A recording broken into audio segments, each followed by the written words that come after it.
sempre, né, me alertam se não estiver gravando, para que eu possa retomar aqui, tá? E eu vou abrir aqui a bandeja de compartilhamento, que é a nossa área de trabalho.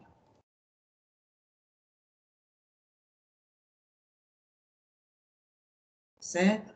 Consegue visualizar aí a área de trabalho, pessoal? Sim, professora. Sim? Tá ok, então, né? Ok, então. Nós vamos, então, na última aula, né, nós estávamos falando lá na página, quem está com o livro aí, pessoal, o livro nosso está na página, deixa eu ver aqui, deixa eu dar uma olhada aqui no nosso livro, página, a gente começou, né, a falar na página 30, confere aí comigo?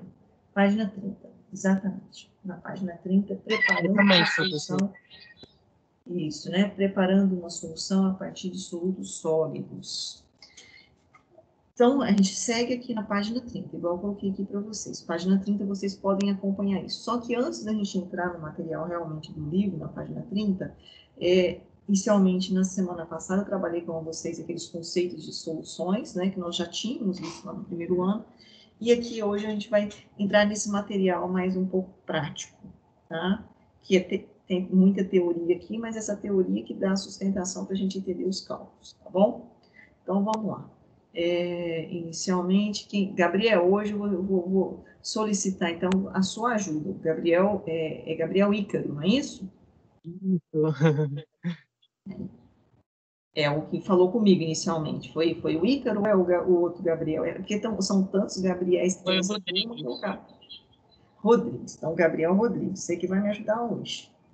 Lê para mim aqui, Gabriel, por favor. Professora, eu vou ajudar em que eu acabei de entrar na sala. Ah, Rodrigo. Não, eu estou falando com o primeiro Gabriel. Deixa eu ver aqui. Não tô, eu vou deixar você. Hoje você tá bem hoje? Semana passada você estava meio tímido. Hoje você já tá, choveu, tá mais tranquilo? Ah, não, acho que semana passada meu microfone tava ruim e ontem foi meu aniversário. Eu tô bem, melhor hoje. Então tá bem. E o bolo? Você não vai mostrar o bolo para nós depois? Aniversário é sempre bom. E você faz aniversário véspera da primavera? Olha, você foi privilegiado, hein? Então, parabéns, viu? Pelo seu aniversário. Muitos e muitos anos de vida. No final da aula, não deixa eu esquecer. Nós vamos cantar parabéns pro Gabriel. Mas é o outro Gabriel que se queixou que eu sempre... Oi? O povo já cantou ontem. Mas eu não participei, ué. Eu não estava. Então, hoje é minha oportunidade. Então, vamos lá. É o outro Gabriel. É o Gabriel que falou que nunca chapei. Caso a senhora ouça um galo aqui, é porque a gente tem um aluno especial aqui, viu? Na sala, que ele fica cantando aqui, que é o galo do meu vizinho. Tá bom. Tem problema não. É bom que alegra o dia. Lê para nós, então, só esse primeiro parágrafo, por favor. Tá. Você consegue visualizar? A solubilidade de uma substância num determinado solvente é controlada principalmente pela natureza do próprio solvente e do soluto, mas também pela temperatura e pressão. Uma solução é formada quando uma mistura homogênea de duas ou mais substâncias formam uma única fase. O componente presente em maior quantidade é chamado de solvente, e os outros componentes são denominados de solutos. Tá, isso aqui na semana passada nós já tínhamos combinado, né? Ainda, inclusive, falamos com relação ao tamanho da partícula do soluto, né? Que é na faixa aí de 10 a menos 10, né? Do metro, né? Que a gente comentou aí, que o nosso amigo Enzo, inclusive, pesquisou, né? Com relação ao Anson, né? O conceito de Anson. Cadê o Enzo? O Enzo sumiu, não estou vendo o Enzo. Bom dia, Enzo. Está por aí? Eu estou aqui. Bom dia, professora. Eu não te dei bom dia porque a senhora já estava falando aí, eu não queria atrapalhar. Cheguei um pouquinho mais tarde. Choveu, né? Acho que Choveu. também, pra gente, a gente dorme um pouquinho mais, né? Uhum. Bom, então tá. Gabriel, isso aqui a gente já havia comentado, então. Então, vamos para o segundo parágrafo aqui. Quando se pensa em soluções, pode continuar, Gabriel, hoje é você. Quando se pensa em soluções, as primeiras ideias que ocorrem. Perdão, professora, de novo. Quando se pensa em soluções, as primeiras ideias que ocorrem envolvem a água como solvente, refrigerantes, bebidas, detergentes, remédios em solução oral e etc. Porém, muitos desse consumo, tais como óleos lubrificantes e a gasolina, são soluções que envolvem outros líquidos. Além disso, deve estar atento que as soluções não dizem respeito somente aos solventes líquidos. O ar é uma solução de N2O2, CO2, vapor de água e outros gases. O vidro sólido amorfo é uma solução de óxidos metálicos, Na2 e CaO. CaO, tá certo, né, professora? Entre Sim, outros. E o CO2. A isso, é o solda dióxido usada de silício, né? Uhum. do silício. A solda usada para fazer as conexões elétricas nos circuitos das calculadoras e nos computadores é também uma solução sólida de CN, Pb e outros metais. Certo, que é o estanho e o chumbo, né? Então, as ligas metálicas. Isso aí nós comentamos na última aula, tá? Isso aqui é um reprise do que a gente falou, então, né, na aula anterior, tá? Só que a gente está fazendo esse feedback aqui para a gente começar no preparo de soluções. Então, tá. Então, continuando aqui, Gabriel. Em química, Em química, a quantidade de soluto dissolvido numa unidade de volume ou de massa dissolvente se denomina concentração. A concentração é expressa comumente em mol do soluto por litro da solução. Essa concentração é a moralidade da solução. As soluções podem ser... Ok. tá, ok, obrigada, peraí. Então, aqui vai começar o nosso ponto, tá? Concentração é a molaridade da solução. Então, nós vamos começar agora, porque na última aula a gente falou em concentração propriamente em que? Gramas por... A gente fez uma concentração em que... Como que a gente expressava a concentração? Era a massa do soluto pelo volume da solução? Foi isso que nós trabalhamos na última aula? Né? Então, a gente estava expressando o quê? A massa do soluto em relação ao volume de toda a solução. Né? Massa por volume. Só que agora a gente vai expressar de uma outra forma. Qual seria essa forma? Né? É a concentração em molaridade, concentração molar. E aí nós realmente temos que lembrar o que é o conceito de mol, né? O que é conceito de mol? É a quantidade de matéria. Falar nisso, eu coloquei para vocês, não sei se vocês visualizaram já, lá no Moodle, o experimento de Avogadro. Vocês viram lá o experimento? Para determinar o valor da constante, né? O experimento é muito importante. Normalmente a gente até fazia no laboratório, mas acho que nas aulas que eu vou gravar experimentalmente não vai ser possível fazer aquilo lá. Porque aquilo demanda um tempo maior, né? E a gente tem um tempo para poder fazer essa execução que seja um pouco mais rápido. Então, tá bom. Então, a gente vai estar expressando essa concentração em molaridade, tá? Existe alguns conceitos, né, de que essas soluções em molaridade, elas podem serem chamadas. Como assim? As soluções podem ser classificadas como soluções de reagentes com concentração aproximada, esse é um caso. Soluções padrões com concentração conhecida de uma certa substância, é uma outra condição. E soluções padrões de referência, certo? É uma outra condição. Que é conhecido como substância padrão primária. E a gente vai falar muito sobre isso aqui é importantíssimo. O que seria esse padrão primário, né? Solução padrão primário. E soluções padrões com concentração conhecida, né, de uma substância que não é padrão primário. Certo? Então, a gente tem essas 4 condições aqui. E nós vamos, então, entrar em detalhe de cada uma, como que isso funciona, né? Isso nós temos, então, na verdade, dentro da IUPAC, né, dessa nomenclatura de soluções, então, não é só em nomenclatura das funções inorgânicas que segue, né, a normatização da IUPAC, né?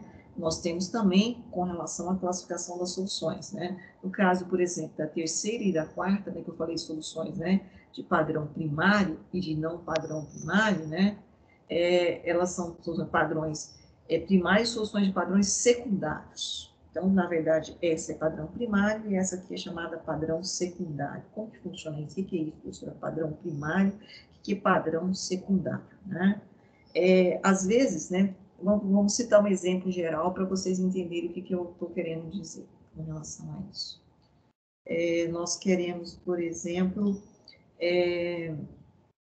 validar, né, uma determinada análise nossa, para saber se ela está correta ou não. Como é que eu faço isso? Como é que eu valido isso? No sentido de, eu peguei uma amostra e analisei essa minha amostra. E falo que essa minha amostra, vou dar um exemplo mais prático, mais claro. Eu peguei uma amostra de água, já que nós estamos estudando água, tratamento de água, eu coloquei inclusive um videozinho lá para vocês de tratamento de água. Com relação à concentração, por exemplo, de um determinado metal. E aí eu faço a análise desse metal, né, dessa água, e vou dizer que ela tem tal concentração em mols por litro. A gente vai falar o que é como que a gente determina essa quantidade de matéria em volume de solução. E, nesse caso, como que eu vou dizer que esse valor meu, ele realmente representa aquela condição? Como é que eu vou afirmar isso? Como é que eu vou inferir isso? Como é que vocês acham? Por que eu tenho condições de inferir isso? Hein, pessoal? Porque eu tenho um padrão. E é em cima desse padrão, né, que a gente consegue... opa, aqui eu preciso. A gente consegue, então, trabalhar. Certo? Então, vamos lá. É esse padrão que vai dar essa referência para nós. Oi? Sim? Vocês estão visualizando a tela aqui? A senhora disse que o Sim, padrão é referência, e realmente, quando a gente vai comparar entre esses meios, a gente precisa ter necessariamente o padrão, né, para nos dar Exatamente, tem que ter uma referência, tem que ter um valor de referência, certo? E esse valor de referência é que faz com que a gente, né, tenha confiabilidade nos nossos dados, tá? Normalmente, quando eu quero validar uma determinada análise, eu tenho que levar essa análise, fazer em vários laboratórios, em vários equipamentos. E se todos eles baterem o resultado, significa que lógico que tem toda uma estatística, né? E vem o Enzo, né, o meu amigo aí da matemática. É a matemática novamente. E aí, a partir disso aí que eu vou dizer que meus dados, realmente, minha análise, né, está referenciada. Então, eu tenho que ter um padrão, tá? E soluções também têm padrões, tem soluções de padrões primários e soluções de padrões secundários. E é isso que a gente vai estar discutindo agora, tá? Então, soluções de reagentes. Gabriel, lê novamente aqui. Aqui vai ser um pouco texto, porque eu peguei esse material aqui, é o nosso material de aula experimental, tá? Mas é só na fase inicial, depois a gente já vai aqui para os cálculos, podem ficar tranquilos. Então, soluções de reagentes, o que seria isso? Soluções de reagentes são preparadas geralmente pela passagem num beaker de uma quantidade de substância numa balança semi-analítica. E depois adiciona-se um pouco de solvente para dissolver a substância e, em seguida, transferir-se para um balão volumétrico de capacidade conhecida e completa-se o volume desejado da solução. Tá, agora a gente vai mostrar um desenho. Pode ficar tranquilo isso aqui. Isso aqui a gente vai detalhar com o procedimento experimental. Agora vamos lá, soluções padrões. soluções padrões. São preparadas pesando-se a quantidade Exato. de substância apropriada numa balança analítica. Dissolve-se um pouco com o solvente apropriado e transfere-se com auxílio de um funil. A solução para um balão volumétrico de capacidade adequada, tendo o cuidado de não perder a solução. O funil deve ser lavado algumas vezes com um jato do solvente e transferindo-se para o balão. Agita-se a mistura e completa-se o volume até o traço de referência e, finalmente, homogeneiza-se. Tá. Vamos só discutir esses dois detalhes aqui importantes. Ele falou que, ó, soluções de reagentes, eu posso usar uma balança semi-analítica. Soluções padrões, eu tenho que usar uma balança analítica. O que seria uma balança semi-analítica? O que seria, né, no caso aqui, semi-analítica? O que seria uma balança analítica? Começa por aí já o ponto importantíssimo. O tipo de balança a qual nós vamos utilizar para mensurar o soluto, tá? Então, semi-analítica e analítica. Qual dessas balanças, na percepção dos senhores, teria a maior sensibilidade?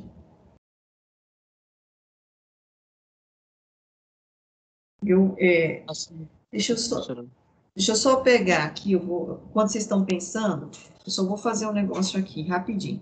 Podem falando, quem quiser falar. Sem nenhum problema. Só um minutinho aqui, porque eu acabei não fazendo isso, mas vou fazer já.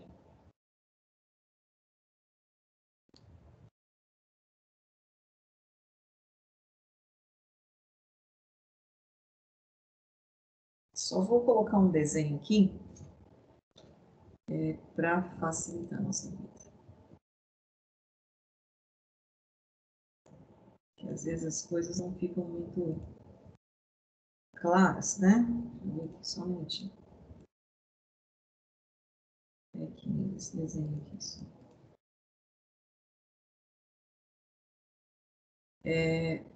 Acho que tá bom. Um desenho diferente, não tá vendo aqui? Podem responder, pessoal. Só tô pegando um negócio aqui que eu tô precisando. Tá, é aqui que eu queria.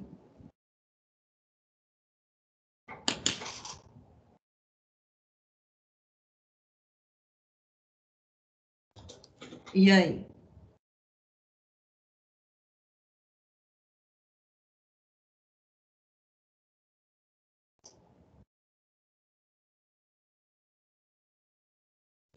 Eu mudei um pouco aqui de área de trabalho, hoje eu estou meio mais perdido um pouco, mas agora a gente volta aqui. Ctrl+V. Ok.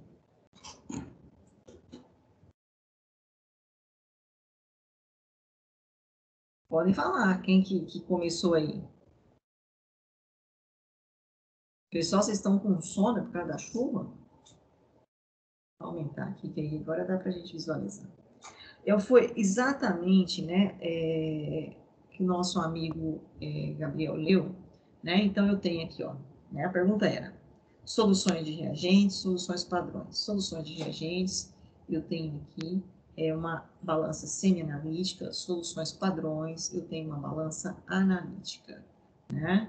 O que seria a diferença? A diferença, basicamente, que no caso da solução de reagente, eu não preciso de uma alta precisão, certo? No caso das soluções padrões, e principalmente se for o padrão primário, eu preciso realmente dar certeza que eu tenho ali, né, um valor, né, real, ou seja, bem próximo daquele valor o qual realmente eu fiz o cálculo. Porque essa nossa química aqui que nós estamos estudando agora, ela é uma química, né, que nós chamamos, e eu já comentei com os senhores, ela é uma química o quê? Química geral. Química geral, mas ela é quantitativa, certo? Então, é o quê? Eu trabalho com quantidades. Tá, professora? Então, é muito importante Professora? eu realmente... Sim, pode falar, Enzo. Eu só queria... A gente vai mais para frente trabalhar um pouco mais com a química qualitativa também? A química qualitativa, nós temos alguns pontos, inclusive, né, dentro do segundo ano, que a gente vai trabalhar também, tá?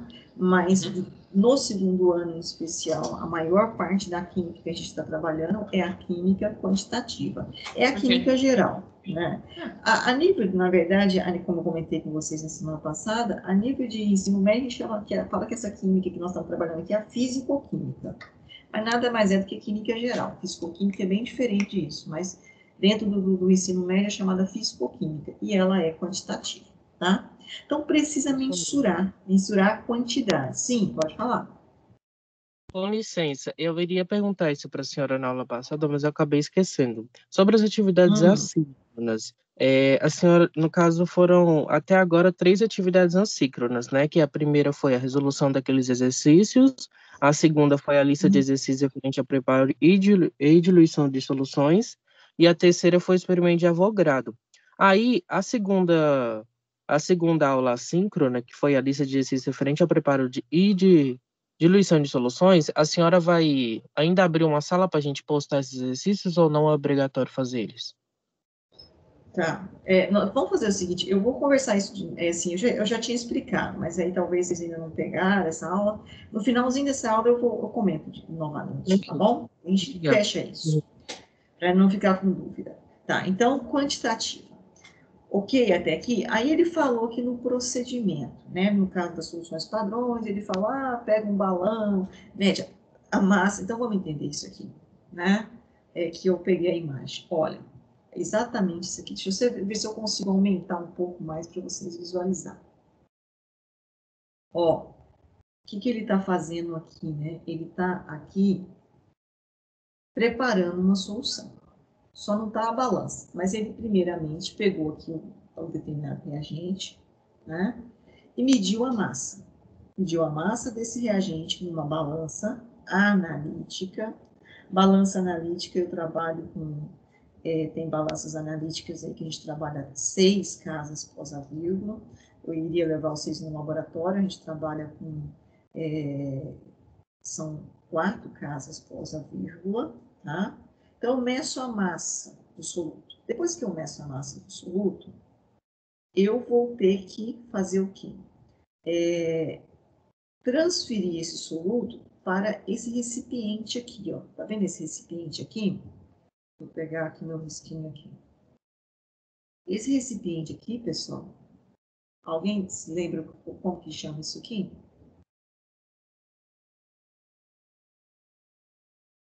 Professora, eu não lembro, mas... Nossa, deu um branco agora. Porque a senhora falou na aula de química ele. Eu acho que eu já levei vocês lá, né? E falei o nome dele, não falei? Sim. Esse aqui é um balão, né? Volumétrico. Hoje a minha letra tá difícil, porque eu mudei a minha lousa, e aí a coisa complicou. É que é igual que as coisas, né? Não pode mudar o mecanismo de trabalho. Eu alterei e acabou estranhando um pouco. Daqui a pouco eu já me acostumo de novo com o ambiente aqui de lousa, tá? Então, balão volumétrico. Bom, o balão volumétrico é muito importante no preparo de solução. Alguém sabe dizer por quê? Eu vou voltar aqui lá naquele slide que eu estava. Pode falar. Eu tô só saindo aqui um pouco. Não sei se está correto, mas eu acho que eu lembro mais ou menos a senhora falando sobre ele. Quando você vai fazendo a solução, basicamente ele é tipo... como é que eu vou explicar? Uma ampulheta, sabe? Quando você tem um lugarzinho muito fininho no meio, e aí tem os maiores em cima e embaixo. É tipo uma ampulheta, mais ou menos. Eu quis dizer. Eu vou Aí tentar quando aqui você só fazer uma cópia. Pode falar. Quando você coloca uma solução, essa solução vai descendo para essa ampulheta e eu acho que vai dar mais estabilidade, alguma coisa assim. Eu não lembro direito. Não sei se eu estou certo, professora. Tá, quem mais tem alguma outra observação? Hein? Podem falar, sem medo de ser feliz. Se eu consigo ampliar aqui. Deixa esse balão ficou aqui com a imagem aqui ampliada, fica mais fácil a gente visualizar.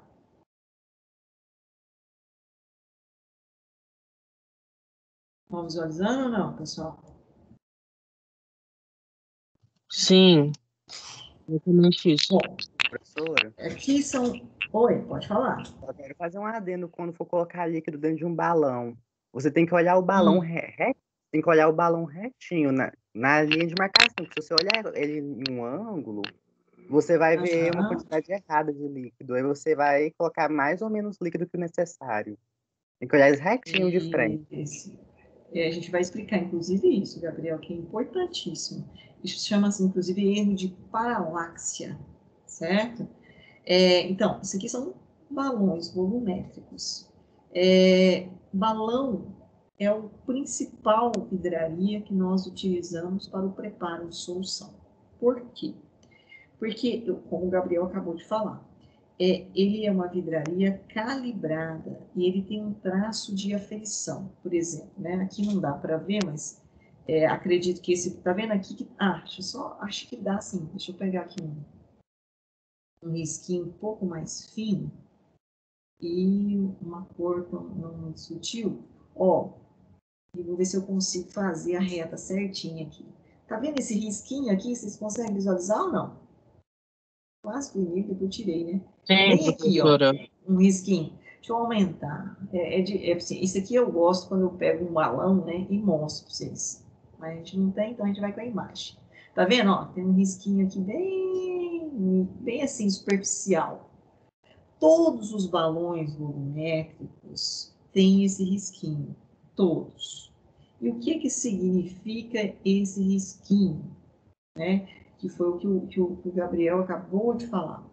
É o traço de aferição do balão. É a aferição dele, certo? Então, ele foi o quê? Aferido. Eu já estou ruim para escrever. Aferido. Certo? Hoje o analfabeto disse que está difícil. Aferido. Então, pessoal, essa aferição do balão é que vai dar aquela segurança para que a gente possa, né, preparar a nossa solução, colocando aqui o soluto de interesse. Professor, eu vou colocar o soluto de interesse da forma sólida, vamos supor, estamos trabalhando com soluto, vamos retornar aqui anteriormente, né?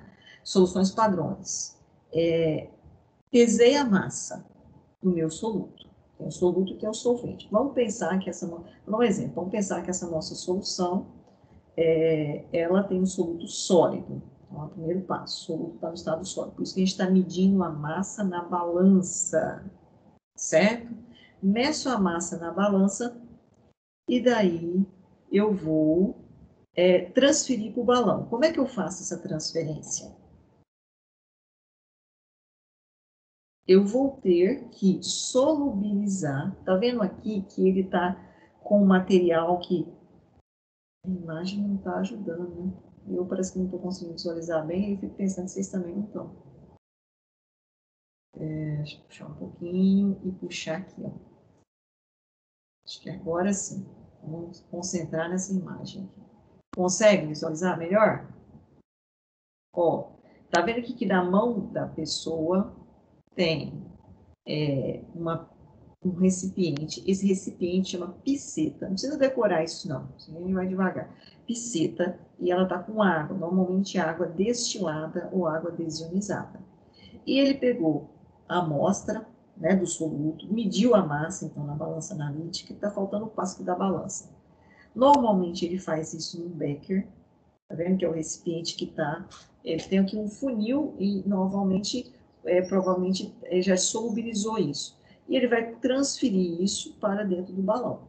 Transferiu então para dentro do balão o quê? O solvente que solubilizou o soluto mais o soluto de interesse. Bom, transferir para o balão. Está na forma o quê? sólida, líquida, que jeito que está aqui? Está solubilizado na forma de agregação líquida, o soluto sólido solubilizado no solvente. Então, eu tenho uma solução. E aí, o que, que nós vamos fazer? Nós vamos pegar isso e completar o volume. Vamos supor que eu vou preparar uma solução, vamos supor que, está vendo esse balãozinho aqui que tem uns 50? Que esse balão, então, nosso é de quantos ml? Vamos pensar, o volume desse nosso balão é de quanto, pessoal? 50 ml. Certo? Então, eu vou, depois de ter solubilizado o meu soluto e transferido o meu soluto para o balão, sem nenhuma perda, esse é o grande X da questão. Quando eu vou preparar uma solução, eu não posso esquecer que é uma análise o quê?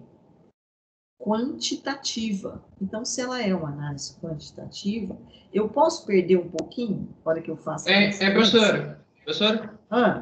Só queria fazer a pergunta do Guilherme, que o Guilherme fez no chat para a senhora, que é quando se mede a massa. Aqui ele perguntou: quando se mede a massa do soluto na balança, se desconsidera a massa do recipiente que contém o soluto ou não? Sim, desconsidera. Ele tem que tarar. É igual quando você vai num restaurante. Ele não faz a tara do prato.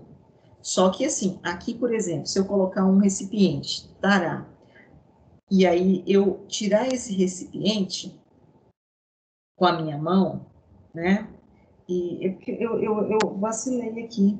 Eu tinha que ter posto uma imagem de uma balança aqui para vocês. Eu achei que eu tivesse naquele slide.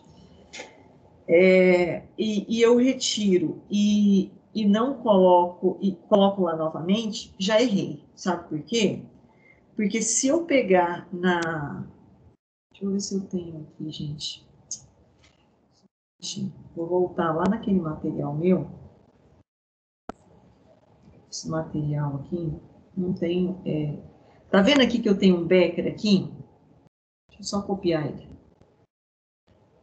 Eu acho que eu não tenho nenhuma imagem de balança. Que slide ruim é esse meu? Só ver aqui, só um minutinho, vocês me... Eu vacilei aqui mesmo com vocês hoje. Não temos.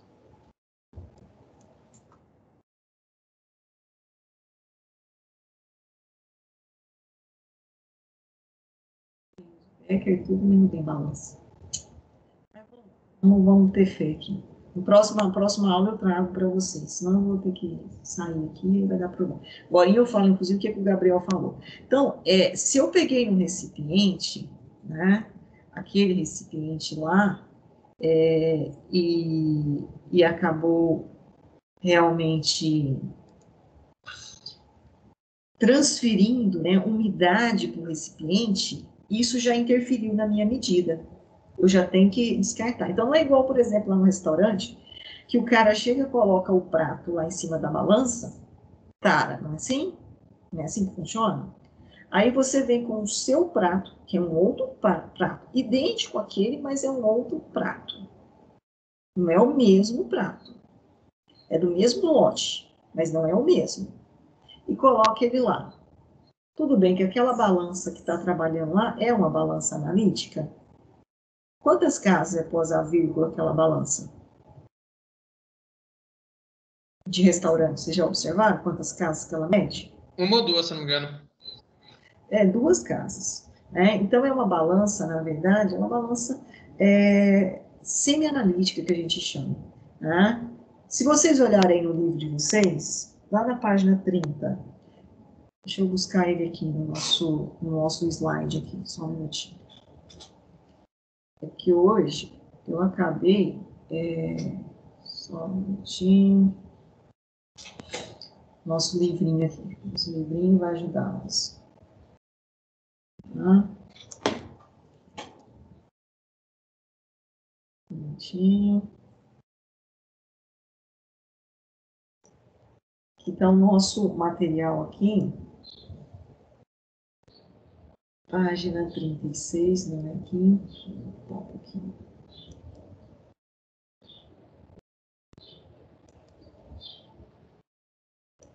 Aqui. Só pegar. É semelhante, mas não é a mesma coisa, mas é semelhante. O livro vai nos salvar, que vai dar para a gente explicar melhor. Só pegar essas imagens aqui.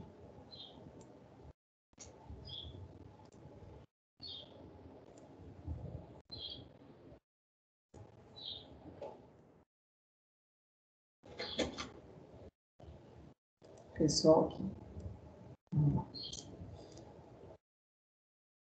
Dá para visualizar? Melhor ou não? Ficou meio desfocado aqui, mas dá. Consegue? Então, ó, é isso aqui que eu estava tentando explicar para vocês. Aqui fica com a imagem, fica melhor. Tem a balança, certo? Essa balança aqui é a balança semi-analítica, não é a balança analítica. A balança analítica, ela tem tipo uma casinha aqui por cima e ela é toda fechada, tá? E ela tem, no mínimo, 4 casas pós a vírgula. A gente trabalha até com 6 casas pós a vírgula. Então, ela tem uma sensibilidade bastante aguçada. Então, ó, o que eu faço? Eu meço aqui no recipiente, no caso o Becker, aí como quem perguntou aí, do Enzo, foi o Gabriel, né? Ou não sei quem colocou lá no chat. Se eu desconto a massa do recipiente, eu taro a massa do recipiente. Então, eu coloco o Becker vazio, né? Faço taro, ou seja, estou descontando a massa do Becker. E aí eu coloco, então, a massa do meu soluto, que eu já calculei, que eu vou ensinar vocês a fazer o cálculo, tá? Faço o cálculo, meço essa massa, e aí, posteriormente, eu vou transferir essa massa para o balão. Só que essa transferência dessa massa para o balão, ela não acontece da forma sólida. Aqui aqui está parecendo que ele transferiu ela sólida, né? Mas não é o correto. O que eu tenho que fazer? Eu tenho que solubilizar ela. Como que eu faço isso, professor? Medir a massa. Aí eu pego a piceta com água, tá vendo essa piceta? Isso aqui é piceta com água. Tiro, logicamente, de cima da balança e solvato, solubilizo. Deixo isso aqui numa forma de solução. Aí sim eu faço a transferência para o meu balão. Agora, eu tenho que tomar um cuidado, porque quando eu estou solubilizando isso, eu não posso colocar muito solvente, posso colocar muita água. No caso aqui, o solvente nosso é água. No caso, isso aqui, ele está preparando uma solução de sulfato de cobre 3. Isso ficou azulzinha aí, essa cor é do cobre, né? Sulfato de cobre 3. Ó, solubilizou, transferiu para o balão, e normalmente, quando ele transfere para o balão, vai ficar abaixo do traço de aferição, aquele traço de aferição que a gente chama de menisco, né? Onde o Gabriel Rodrigues salientou muito bem. É importante eu olhar como que eu vou preencher. O olhar para esse traço de aferição é importantíssimo. Deixa eu mostrar ali. Então, inicialmente é isso. Meço a massa do soluto, solvato o soluto, transfiro para o balão volumétrico o volume que eu quero preparar. Se eu quero preparar 50 ml, eu vou transferir para o balão volumétrico de quanto? 50 ml. Se eu quero preparar 100 ml, eu vou transferir para um balão volumétrico de quanto? 100 ml. Se eu quero preparar 200 ml, eu vou transferir para um balão volumétrico de quanto? 200 ml. E assim por diante. Ah, professora, mas então não tem como eu transferir 50 ml para um balão de 100? Não. Eu tenho que sempre trabalhar com a medida do máximo do balão. Se o balão é de 100, eu sempre vou trabalhar com o balão de 100. Se o balão é de 200, eu vou trabalhar com o balão de 200. Ah, professor, não entendi. Por quê? Porque se eu tiver, quando eu estou falando de soluções e que eu estou falando de soluções quantitativa, eu tenho que trabalhar com vidrarias volumétricas. O que seria isso? Balão volumétrico. Ele é aferido, calibrado. Já sabe como é um erro assim, grosseiro que muita gente comete? Pega um balão desse aqui, lava esse balão e coloca esse balão dentro de uma estufa. Vocês acham que pode fazer isso? Para secar o balão. O que vocês acham? Não, pode não. Pode não. Por que não pode? Por conta, acredito que por conta, né, se ela é exposta a um calor muito forte, ela acaba, né, dilatação térmica, não sei o que lá, e Exatamente. acaba Perdendo o deformando um traço de pouco, né? aferição. Exatamente. Eu tenho, então, uma dilatação térmica e eu tenho que a perda do traço de aferição. Ele foi aferido, vamos supor, se eu falar para você assim, ó, esse balão volumétrico nosso aqui, vamos supor, ele é de 100 ml. Eu só meço 100 ml, gente. Eu não meço 80, eu não meço 90, eu meço 100 ml. Então, isso chama vidraria volumétrica. Vidraria volumétrica, ela é aferida. Então, no laboratório, a gente tem dois tipos de vidraria. Nós temos as vidrarias volumétricas e nós temos as vidrarias graduadas. Quando eu falo em soluções, preparo de soluções, eu tenho que trabalhar com vidraria o quê? Volumétrica. Até as vidrarias, os acessórios nossos, né? Nossos acessórios, como por exemplo o becker aqui, é graduado. Eu posso mensurar diferentes volumes, diferentes massas no becker, mas eu não tenho um grau de precisão, certo? É um valor preciso. Agora, quando eu vou trabalhar com vidrarias volumétricas, aí sim, eu tenho, né? Então, se eu estou trabalhando com preparo de solução, é uma análise quantitativa dentro da química, eu preciso trabalhar, né, com vidrarias volumétricas, tá certo? E vidrarias volumétricas eu jamais coloco secar em estufa, porque eu vou perder essa aferição. Uma vez perdida a aferição, acabou. Eu tenho que aferir minha vidraria novamente, tá? Ok? Tudo bem até aí? Tá claro isso ou não? Sim, pessoal? Então, ó, voltando aqui no que nós estávamos comentando. Então, ele transferiu para cá. Sim. Então, qual que seria a maneira correta? A gente lava o recipiente, né? O balão, e aí a gente deixa secar naturalmente, basicamente? Deixa secar, exatamente, secar naturalmente. Né? Normalmente, se a gente vai trabalhar com solvente e água, não tem interferência. Eu lavo, Professor, eu vou o quê?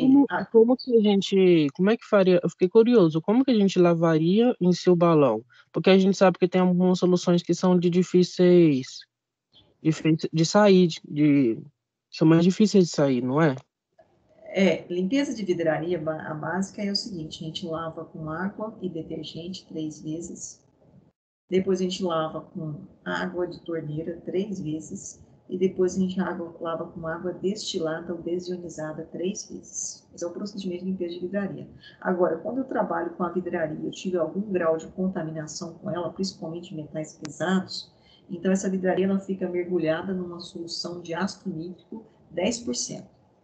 Certo? Então, eu vou colocar, preparo uma solução, que a gente vai, inclusive, aprender a fazer esse cálculo, 10% de ácido nítrico, e deixo ela mergulhada no mínimo 3 horas. Depois eu retiro ela e passo água desionizada. E aí a vidraria está pronta, no mínimo 3 vezes. São os procedimentos básicos de higienização de vidraria no laboratório. Tá? Entendi. Então, É por isso que eu estava por causa dos metais. isso. Não. Inclusive, a limpeza de vidraria no laboratório ela é fundamental, porque senão, né, quando eu falei aqui, ó, em análise quantitativa, se eu tiver alguma contaminação, eu já interferi em toda a nossa análise quantitativa. Tá? Então, o procedimento de higienização da vidraria é primordial. Tá? Bom, então, voltando aqui no nosso ponto aqui de partida, a gente foi nos desenhos, tentou explicar exatamente esse texto aqui. Né? Então, a gente vai completar o volume até o traço de referência, que é aquele traço de aferição. E depois que a gente completar esse traço de aferição, né, que eu completei o traço de aferição aqui, é que eu tampo o balão e aí eu faço o procedimento de homogeneização. É como se eu pegasse o meu balão e virasse ele, que aí, logicamente, aqui vai estar o quê, pessoal? Eu vou colocar o quê? A tampinha aqui, ó, né? Tampo o meu balão depois que eu acertei o traço de aferição. E aí eu posso virar ele de boca para baixo. Eu ponho a minha mão, eu fixo minha mão aqui em cima da tampa, viro ele de boca para baixo e fico, tipo, rodando essa parte, esse bojo aqui. Ele fica rodando assim, ó, rodando, sabe? Até o quê? Qual que é o objetivo de ficar fazendo esse procedimento? É para que eu tenha o quê? Uma finalmente homogeneiza, ou seja, uma homogeneização. Qual a importância de homogeneizar? Para que eu vou homogeneizar? Qual é o nosso intuito na homogeneização?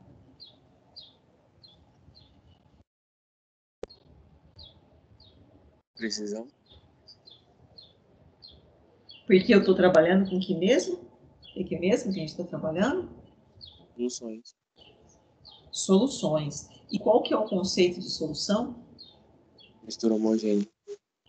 Mistura, na verdade, nem toda solução, nem toda mistura homogênea é uma solução, né? Toda solução é uma mistura homogênea. Foi isso que a gente falou? Isso eu falo para vocês desde o primeiro ano.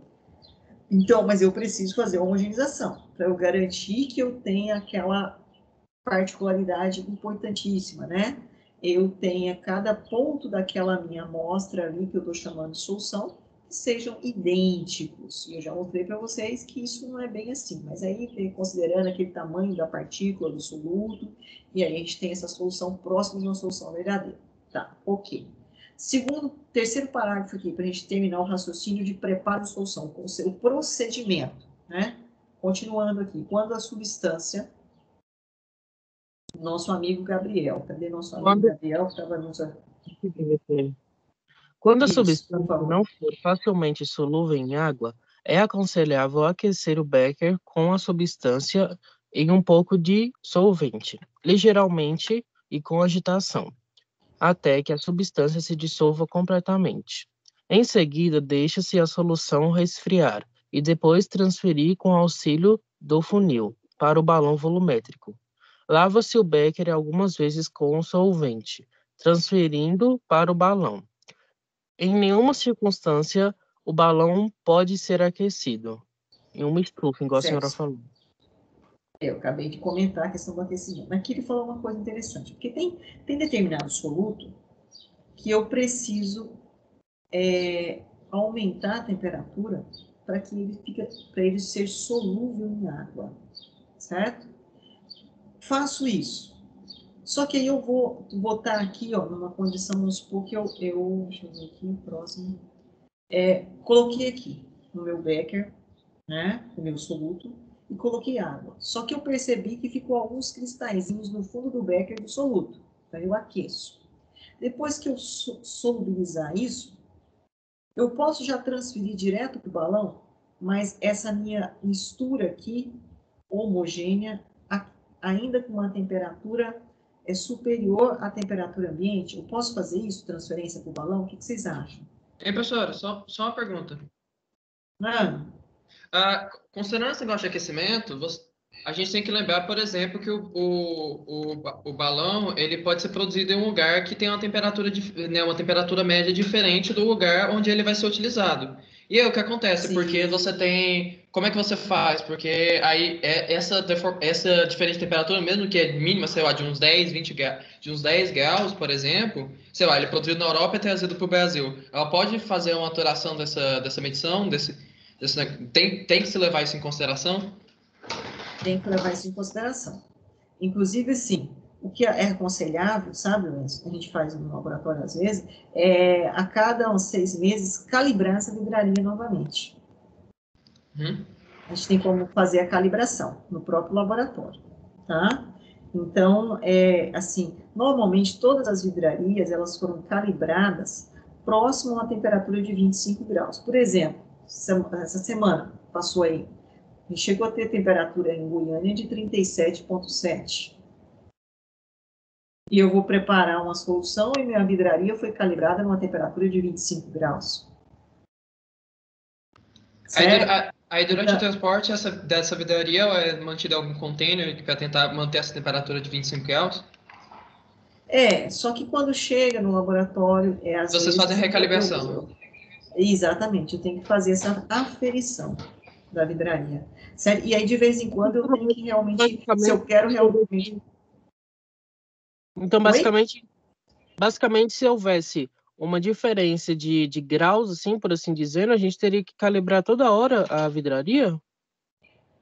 A gente não faz isso toda hora, porque isso torna inviável o trabalho, né? Mas, assim, dependendo da necessidade do que eu realmente vou fazer, um preparo de solução, que eu preciso de uma solução padrão primária, e que eu preciso garantir, né? Eu tenho até um exemplo aqui no livro de vocês, que depois a gente acaba demorando muito, né? Mas eu vou pegar. Não é no livro, não, é um texto que eu queria pôr. Vou colocar lá no assíncrono, já vou falar dele, já vou colocar lá no assíncrono, que inclusive é um caso de uma pessoa que foi preparar uma solução, né, num hospital e errou a concentração, certo? É importantíssimo isso. E era material, solução utilizada no procedimento de hemodiálise lá. E matou o paciente. Então, assim, são detalhes importantíssimos no preparo de solução, porque a concentração é primordial. Então, se eu vou preparar, por exemplo, sintetizar um medicamento, eu tenho que garantir que aquela concentração do meu princípio ativo é exatamente aquela. Não posso ter erro aqui. O erro é mínimo, que eu tenho uma escala de variação mínima, porque senão, dependendo, né, da substância, eu posso, inclusive, causar, né, danos irreversíveis. Tá? Então, esse procedimento experimental quantitativo, ele é primordial. E aí a temperatura, a pressão vai interferir. E aí eu tenho que estar ciente disso. Então, se eu estou em um dia muito quente, talvez seria o caso eu tentar aferir meu balão antes de começar a preparar a minha solução. Tá? E aí a gente tem procedimentos no laboratório para fazer essa aferição. Uma delas é considerando a questão da densidade. A densidade é primordial aqui também. E nós vamos estar comentando aí mais para frente. Certo? Muito bem lembrado.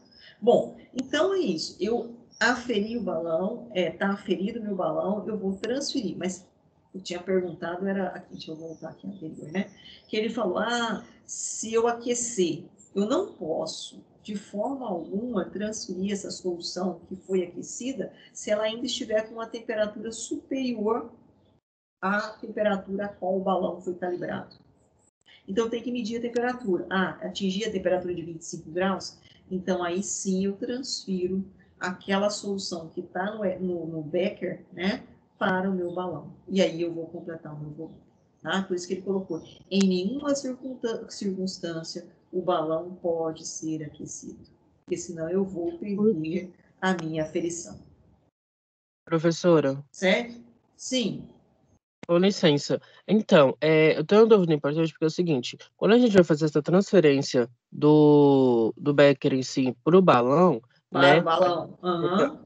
Aí a gente pega essa garrafa. Eu esqueci o nome, deu um branco essa garrafinha que eu esqueci.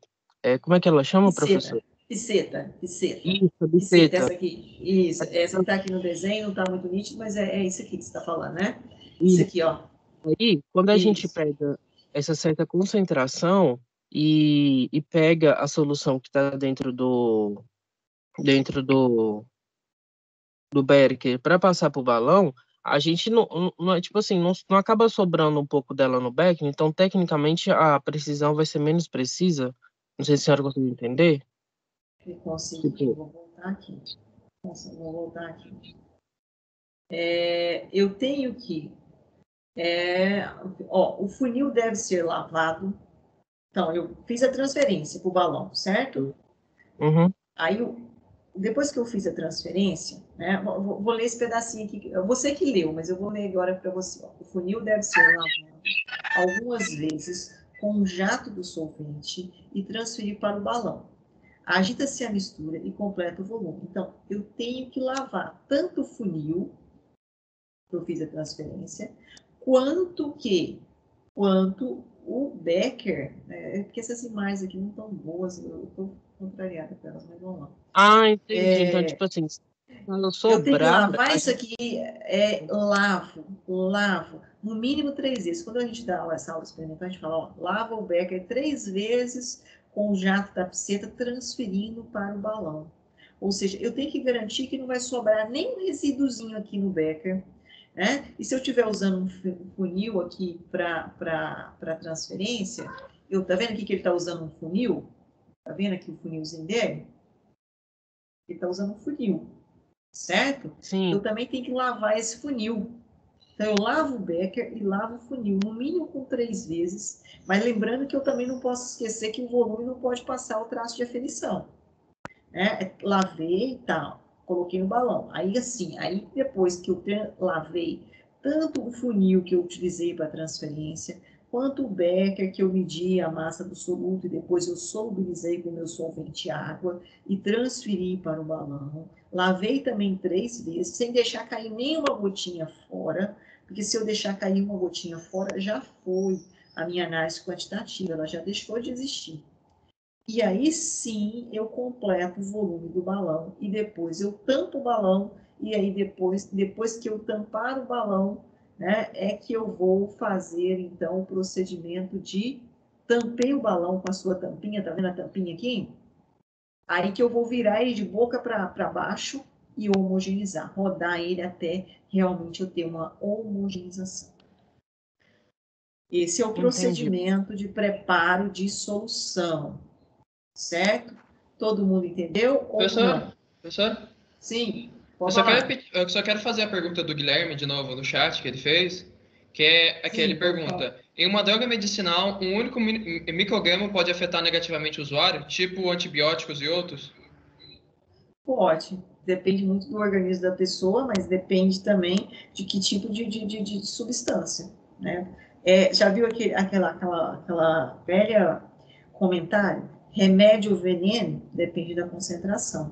Depende da concentração, que é o que nós estamos falando aqui. Uma análise quantitativa. É importantíssimo, então, eu trabalhar com a concentração a qual ela é indicada, porque ela pode ter um poder de atuação benéfico ou maléfico, dependendo da sua concentração. Por isso, o procedimento, né, de preparo de solução é extremamente importante. Deixa eu só fazer uma síntese, porque essa aula eu gosto, ela é experimental, né? Antes da gente ensinar os cálculos, a gente ensina como preparar o procedimento experimental. Aí que a gente vai para o livro agora na página 30, que é fazer o cálculo. E aí eu vou fazer um reprise aqui com vocês em cima da imagem aqui, tá? Aqui. Então, olha, para eu preparar uma solução, qual é o procedimento? Se for uma solução sólida, ou seja, melhor dizendo, uma solução sólida não. Se for uma solução a qual o soluto está na sua fase de agregação sólida, que é esse exemplo que está aqui na lousa, eu tenho que medir a massa.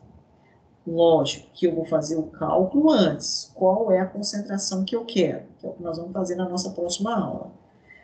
Meço essa massa em um becker, certo? Numa balança, desconsiderando a massa do recipiente a qual estou medindo, né, a massa do soluto. Depois, retiro isso da balança, acrescento o solvente, no caso, se for água ou nosso solvente, solubilizo dentro do becker ainda, mas não aqui em cima da balança, certo? Depois, transfiro para o balão já solubilizado, lavo no mínimo 3 vezes o becker com o meu solvente, não deixo cair nenhuma gotinha fora do balão. Depois que eu transferi tudo para o balão, eu completo o volume, tampo o balão e aí eu faço a homogeneização. Aí a nossa solução está preparada. As etapas aqui no livro não estão muito claras, por isso que eu estou falando para ver se vocês conseguem visualizar. Conseguiram entender esse procedimento, pessoal? Está claro esse procedimento ou não? Sim. Sim, certo. Bom, a nossa próxima... Perfeito? Está claro isso? Alguém está com dúvida no procedimento? Conseguiram visualizar esse procedimento? Eu sei que é um pouco mais complexo quando a gente não está palpando, né, visualizando. Quando a gente leva no laboratório, isso fica muito tranquilo. Mas dessa forma que fica mais complicado. Mas é importante entender esse procedimento, para a gente partir para os cálculos. O pessoal tem muita dificuldade de aprender da primeira vez que eles fazem esse procedimento, de fazer ele corretamente? Ou é um negócio que... Tem muita dificuldade. Tem muita dificuldade porque, às vezes, a pessoa, a hora de fazer essa transferência para o balão, ele tem perda. A hora que ele vai acertar o menisco aqui, ele tem perda, certo? Eu só quero fechar um negócio aqui, porque o Gabriel, inclusive, comentou e é importante a gente falar sobre isso. Eu vou voltar aqui nesse slide, aqui. Só um minutinho. Tá, é isso aqui. E eu vou até copiar isso aqui. Vocês têm mais um minutinho para me dar aqui? Só? Tudo bem, professora. Posso usar um minutinho? Vocês não estão ainda com fome, não estão? Hã? Não, professora.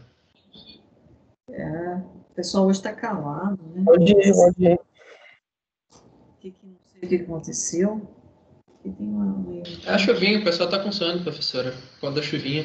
Parece, né? Parece. Essa turma é tão assim, uma turma até concentrada, né? Não sei porque que tem um erro. Aqui não tem nada. Vamos lá. A gente precisa da imagem.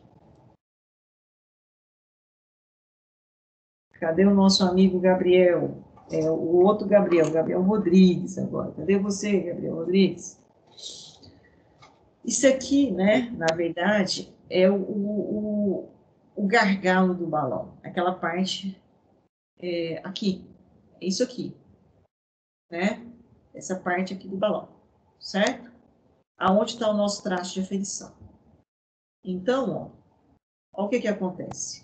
Quando eu vou colocar a minha solução no balão, tem duas condições, né? A condição A e tem a condição B. Como que funciona isso, professor?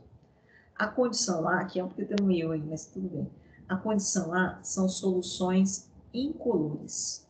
E a condição B são soluções coloridas, soluções coloridas. Quando a solução for incolor, eu vou olhar, quando eu completar o volume do balão, eu vou ter uma curvinha. E o traço de aferição, ela vai estar realmente naquele volume desejado, quando a curvinha, a parte inferior da curvinha, trocar o traço de aferição. E o meu olho, como o Gabriel falou muito bem, ele tem que estar na horizontal. Ele não pode ser olhado de cima e muito menos também olhado de baixo. Certo? Ele tem que ser olhado exatamente nesse nível aqui, ó. Então, normalmente a gente manda o aluno colocar o balão no balcão da bancada e olhar exatamente no mesmo, né, nível do seu olho. E aí, se a solução é incolor, a parte inferior vai estar tocando o traço de aferição. Se a solução é corada, não é a parte inferior que tem que estar tocando o traço de aferição, e sim as duas extremidades tem que estar tocando o traço de aferição. Então, tem duas coisas, certo? Porque se eu olhar por cima, olhar por baixo, a gente fala que a gente tem um erro de paralaxia, ou seja, é uma leitura errada. E, consequentemente, isso vai estar interferindo o quê? Na nossa concentração. Certo? Então, foi aquilo que nosso amigo Gabriel fez o comentário inicialmente. Eu tenho que ter cuidado com a forma como eu vou olhar. Então, a forma correta é no nível né, no mesmo ângulo, né, do traço de aferição, mas tem que ter cuidado. A minha solução ela é incolor, a parte inferior, a gente fala isso aqui é menisco, tem que estar tocando o traço de aferição. Ela é colorida, a parte das extremidades do menisco tem que estar trocando o traço de aferição. É a forma de leitura para completar o balão, para que eu não tenha alteração na minha concentração da minha solução. Tudo bem até aí? Compreendido, pessoal, ou não? Sim, professora. Não. Sim? Sim, professora. Alguém mais? Sim? Alguém mais está com alguma dúvida aí? Próximo não, anterior, né? Tá? Então, isso aqui, pessoal, é o procedimento, né, de preparo de solução, tá? Que nós colocamos aqui para vocês hoje. É o procedimento de preparo de solução importante, né? para que a gente comece a fazer os cálculos. Eu queria ter começado os cálculos hoje, mas não deu, né? Tudo bem. Próxima aula, a gente começa a fazer os cálculos. Mas, alguma dúvida nesse procedimento que nós colocamos aqui para os senhores hoje? Alguém ficou com dúvida? Professor? Não, professor.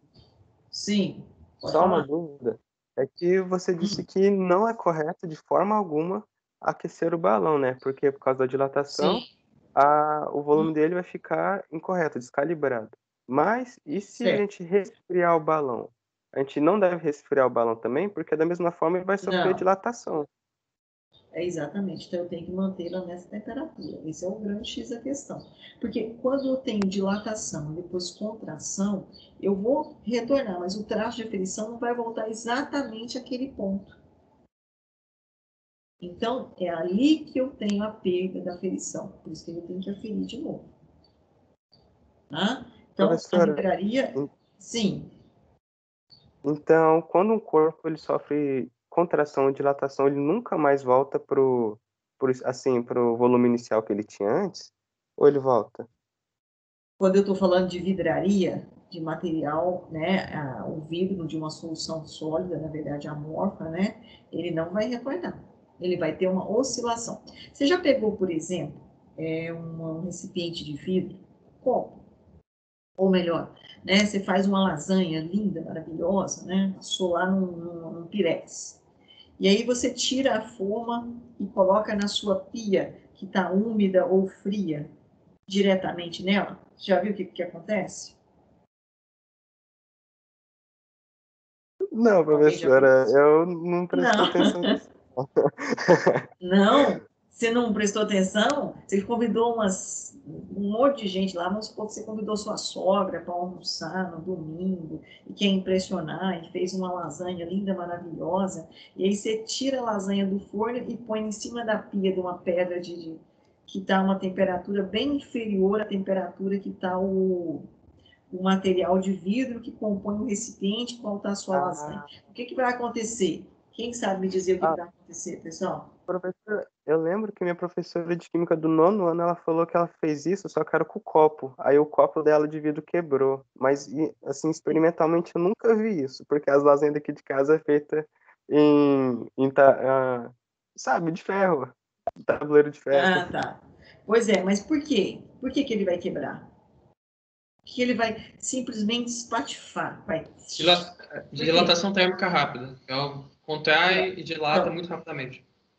Isso. Então, ele dilatou, com aquecimento ocorreu a dilatação, certo?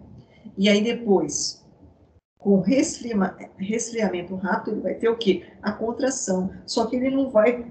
As moléculas, né, as ligações, nós estudamos muito bem lá no primeiro ano, as ligações intermoleculares, elas vão retornar... vai ter uma contração, mas não vai ser aquele rearranjo perfeito. E aí vai ficar o quê? Lacunas. E exatamente nessas lacunas que vai ocorrer o quê? As trincas. Né? Então, é a mesma coisa o balão. Eu aqueci o balão, depois tive a contração do balão, e ele não vai voltar no mesmo traço de aferição. Vai ter uma oscilação nesse momento. Perdi o traço de aferição. Sim.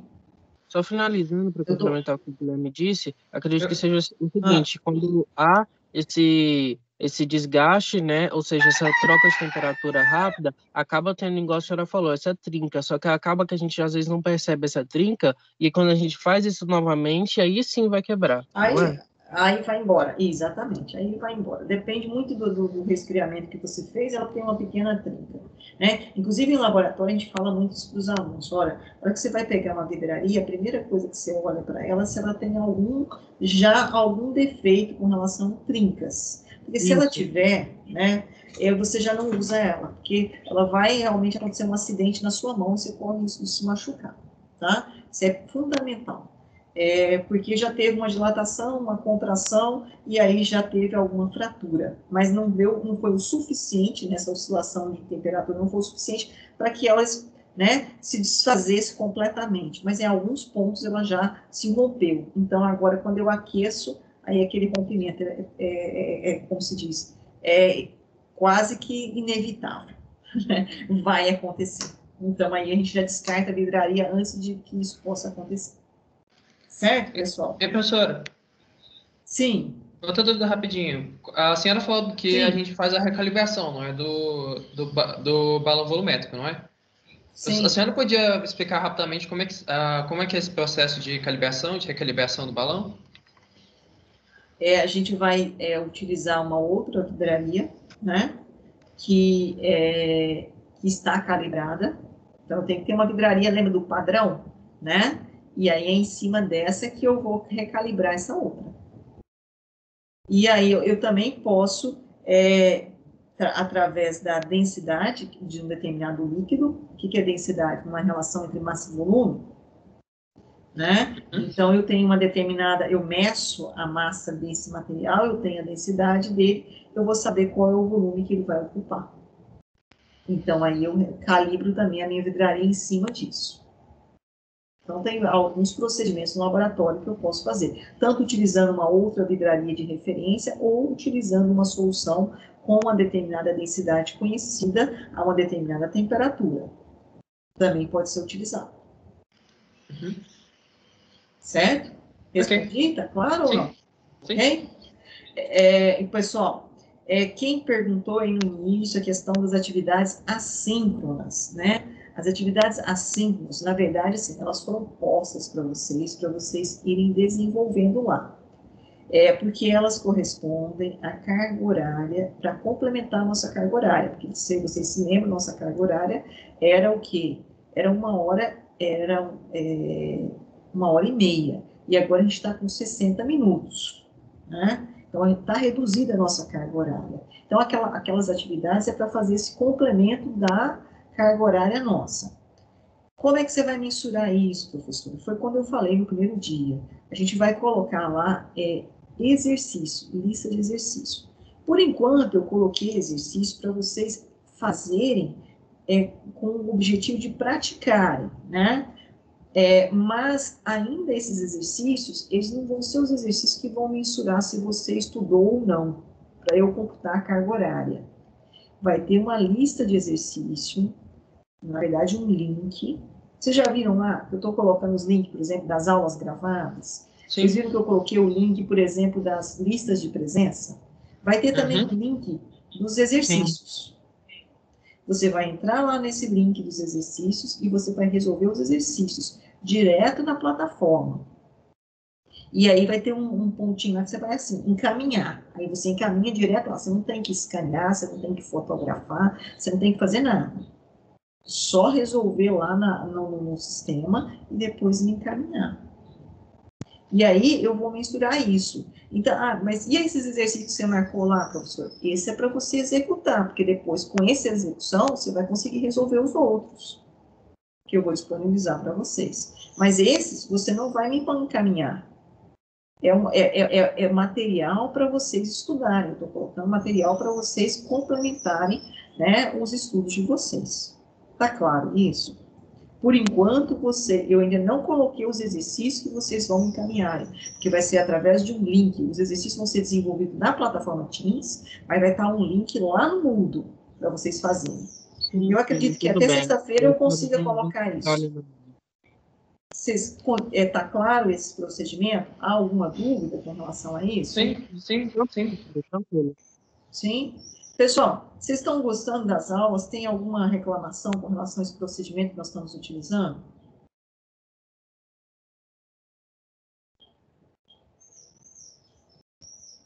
Podem falar. Tá um silêncio hoje, né? Total. Cadê o meu amigo Frederico? Frederico? Você está aqui, Frederico? Deixa eu olhar aqui para eu ver. Bom dia, Frederico. Tá não? O Frederico está aqui não? Acredito que o Frederico não está aqui com a gente. Não, hoje não? Hoje não. Eu olhei aqui. Enzo, então eu vou fazer a pergunta. Você está gostando do procedimento das nossas aulas, da forma como está sendo abordado? Para mim está tranquilo. Eu só queria pontuar que o pessoal parece que eles estão reclamando um pouco que está passando muito do tempo. Eles gostariam que ficasse mais naquele período de se a senhora conseguisse limitar o período da 1 hora, né? Acabar mais em ponto. Uhum. Né? Eu queria que vocês reclamassem que vocês queriam mais aula. Tá bom. Não queria que vocês reclamassem que está passando do tempo. Eu queria que vocês reclamassem que vocês queriam mais aula. Na verdade, assim, eu ainda não estou conseguindo, eu percebo realmente, né? E a gente vai melhorar isso, tá? Que eu estou programando, o que eu quero trabalhar, eu não tô conseguindo atingir. Tá quem, né? Por isso eu estou passando um pouco. Mas a gente vai agilizar mais. Talvez, logicamente, a gente está aprendendo a trabalhar com as ferramentas, não é igual a lousa, né? O quadro, né? Então, acaba... Vocês viram que eu estou tentando montar a lousa antes, mas mesmo assim, aí eu lembro de uma coisa que eu quero falar, que não está aqui. Conforme vai trabalhando, vão surgindo as perguntas, e aí vão surgindo também os caminhos que a gente tem que fazer. A aula é um negócio impressionante. Não é um negócio que fica pronto. Depende da turma. A gente vai lembrando que vocês vão perguntando e a gente tem que responder, né? Mas tudo bem, todo mundo está reclamando disso mesmo, né? Não é só a turma de vocês, não, que eu acabo ultrapassando sempre do tempo dos 60 minutos proposto, né? Mas realmente eu queria usar mais tempo, mas vocês não querem, a gente vai tentando se melhorar nesse sentido também. Para mim, tudo bem, tipo, eu não tenho problema, mas o pessoal da turma parece que, né, queria que conseguisse limitar até as 8, né? Que é o tempo proposto. Eu tenho proposto, né? A gente vai tentar fazer isso, ó. Sim, pode falar. Bom dia, primeiramente. Bom dia. Mas Bom dia. A senhora não acha que tá muito cedo, não? Nossa, tô aqui morrendo de sono. É o Biratã que tá falando? Pelo amor de Deus, Biratã, cedo? 7 horas da manhã? Das 7h30 até as 8h30. Ué, mas vocês não tinham aula às 7 horas? Lá no Instituto? Sim, a gente tinha aula às 7 horas. É só que a maioria das outras aulas, elas estão começando já às 7h30. Os professores estão, no geral, começando às 7h30 das outras aulas. Eles decidiram pôr 30 minutos mais tarde. Eu acho 7 horas um bom horário para começar. Não, tudo bem, vamos pensar, né? Eu gosto desse cabelinho. Gente, eu tô olhando para cima, vocês não ficam preocupados, porque a minha tela de projeção para eu ver vocês está em cima, viu? Não é porque eu tô vesga, não. Ô, Biratã, eu gosto desse cabelinho seu aí dessa foto, cheio de canetinha, significa assim, um menino voltado aos estudos, gosta de levantar cedo, 5 horas da manhã, sabe? Mas tá bom. Não, pessoal, a gente vai tentar se adequar mais ao horário. Agora, a questão do horário 17, assim, é porque logo em seguida também eu tenho aula, né? Então, e aí, se eu passar um pouquinho, né, do horário que eu passei aqui agora, se eu colocar 7h30, não me dá essa permissão. Deixa eu acertar primeiro o horário, de eu conseguir fechar nos 60 minutos, aí, de repente, depois disso, a gente muda um pouquinho, começa um pouquinho 7h15, tá? Mas, por enquanto, eu preciso de um tempo maior. E, assim, a gente precisa trabalhar esse assunto com vocês com mais detalhe, que ele é muito importante, tá? Então, por isso, essa ida e vinda, né, no sentido de realmente tentar fixar isso de uma forma mais consolidada, tá? Bom, deixa eu fazer a lista de presença aqui, baixar a lista de presenças. Professora, a senhora já sabe que dia que vai ser a prova? Ainda não, mas a prova também vai ser realizada daquela mesma forma, viu? Pelo Teams, vai ter um link, tem um horário para você fazer, um tempo para você fazer, e, consequentemente, a questão que você faz é diferente da questão que o colega faz, ele mescla, bem interessante. Por isso, essa opção, inclusive, por essa plataforma de videoconferência, viu, pessoal? Estou estudando ela, inclusive, para poder trabalhar com vocês. Posso parar a gravação, então? Tem mais alguma observação? Acredito que pode, professora. Posso, né? Então, ó, vou parar a gravação aqui. Semana que vem, como vocês me lembram, a gente começa... a ideia era hoje, mas a gente não conseguiu. A gente falou do preparo de solução, o procedimento experimental, né?